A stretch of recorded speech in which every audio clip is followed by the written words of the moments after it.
सभी को नमस्कार। मैं Vimal Kumar Yadav, assistant professor political science, राजकीय स्नातकोत्तर महाविद्यालय बहरोड के यूट्यूब चैनल में आपका हार्दिक स्वागत करता हूं।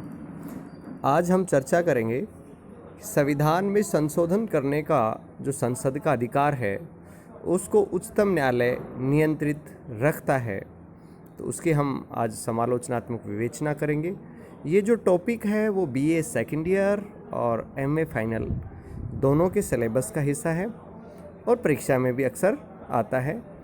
न्यायिक पुनरावलोकन के अधिकार के से हम इसको कह सकते हैं, संबोधित कर सकते हैं। अब ये जो न्यायिक पुनरावलोकन का सर्वोच्च न्यायालय का जो अधिकार है, इसका जब हम उत्तर लिखें जो एग्जाम में आता है, तो सबसे पहले हमें उसकी भूमिका लिखनी है। फिर संविधान संशोधन के अधिकार पर उच्चतम न्यायालय की भूमिका स्पष्ट करते हुए अंत में हमें इसका निष्कर्ष प्रस्तुत करना है। जैसा कि आपको विदित है, हमारे संविधान में अमेरिका से न्यायिक पुनरावलोकन की व्यवस्था को अपनाया गया है। यद्यपि संविधान में कहीं भी स्पष्ट रूप से न्यायिक पुनरावलोकन शब्द का उल्लेख नहीं है। अमेरिका के अंदर सर्वप्रथम न्यायिक पुनरावलोकन की व्यवस्था की गई थी और वहाँ पर मार्बरी बनाम मेडिसिन विवाद में जो डिसीजन आया था, उसके तहत न्यायिक पुनरावलोकन को संविधान में जगह दी गई थी। हमारे यहाँ सर्वोच्च न्यायालय के अधिकार और जो शक्तियाँ हैं, उनके ऊपर संयुक्त राज्य अमेरिका के संविधान का प्रभाव स्पष्टतः प्रतीत होता है। अब हमारा जो संविधान है वो न तो बहुत कठोर है और न ही बहुत लचीला है, ये दोनों का मिश्रण है। हमारे यहाँ चेक एंड बैलेंस को भी कुछ मात्रा में अपनाया गया है, ताकि इस संविधान का कोई भी अंग, सरकार का कोई भी अंग अमर्यादित नहीं हो सके। तो जो तीनों अंग हैं, संसद, कार्यपालिका और न्यायपालिका, तीनों एक दूसरे को नियंत्रित करते हैं। अब संसद के पास शक्तियां हैं कि वो संविधान में संशोधन कर सके। संविधान में संशोधन का ये जो प्रावधान है, ये संविधान के भाग 20 और अनुच्छेद 368 में दिया गया है। संविधान में संशोधन की 3 प्रक्रियाएं हैं। सबसे पहली साधारण बहुमत के द्वारा संशोधन, दूसरा विशेष बहुमत के द्वारा संशोधन और तीसरा विशेष बहुमत तथा आधे राज्यों की स्वीकृति के द्वारा संशोधन। यद्यपि अनुच्छेद 368 में केवल 2 ही प्रक्रियाएं वर्णित हैं, जिसमें विशेष बहुमत द्वारा संशोधन और विशेष बहुमत और आधे राज्यों की स्वीकृति द्वारा संशोधन की व्यवस्था वर्णित है। ये कई बार प्रतियोगी परीक्षाओं में भी ये सवाल आता है कि अनुच्छेद 368 में संविधान संशोधन की कितनी प्रक्रियाएं दी गई हैं? 2। तो फिर ये तीसरी प्रक्रिया कौन सी है?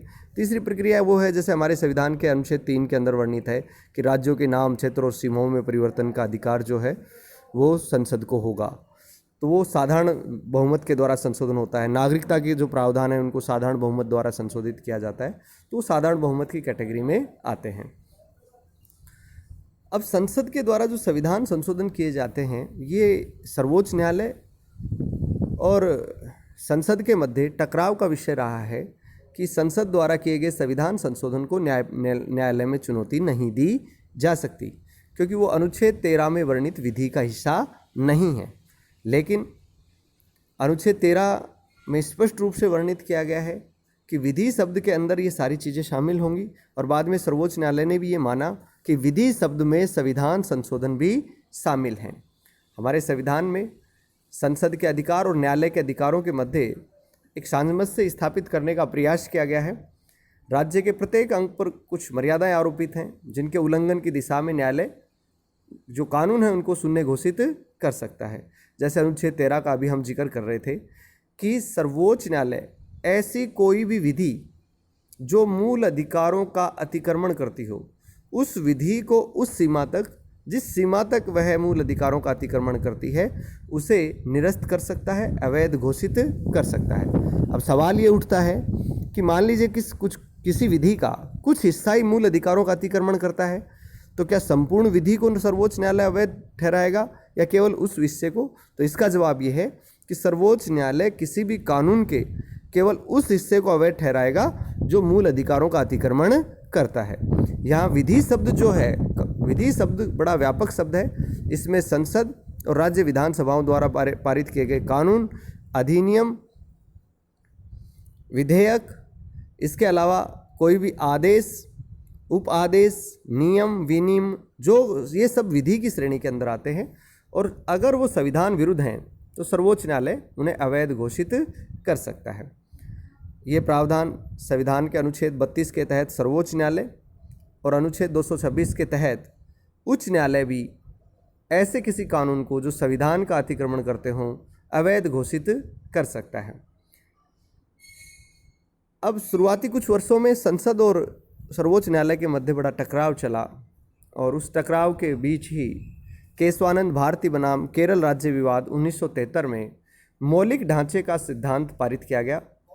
इस मूल ढांचे की अवधारणा के तहत कहा गया कि संसद संविधान में संशोधन तो कर सकती है, अनुच्छेद 368 में वर्णित प्रक्रिया का अनुपालन कर संसद संविधान में संशोधन कर सकती है, लेकिन ऐसा कोई संशोधन नहीं कर सकती जो मूल ढांचे का अतिक्रमण करता हो। यानी संविधान के मूल ढांचे का अतिक्रमण नहीं किया जा सकता, और संविधान के मूल ढांचे में क्या शामिल है इसका निर्णय न्यायालय के द्वारा किया जाएगा।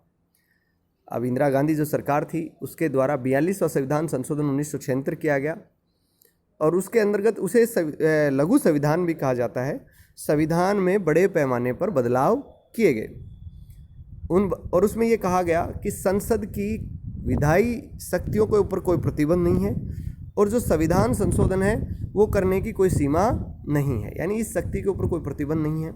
इसको चुनौती दी गई, और मिनर्वा मिल्स वाद जो था उसमें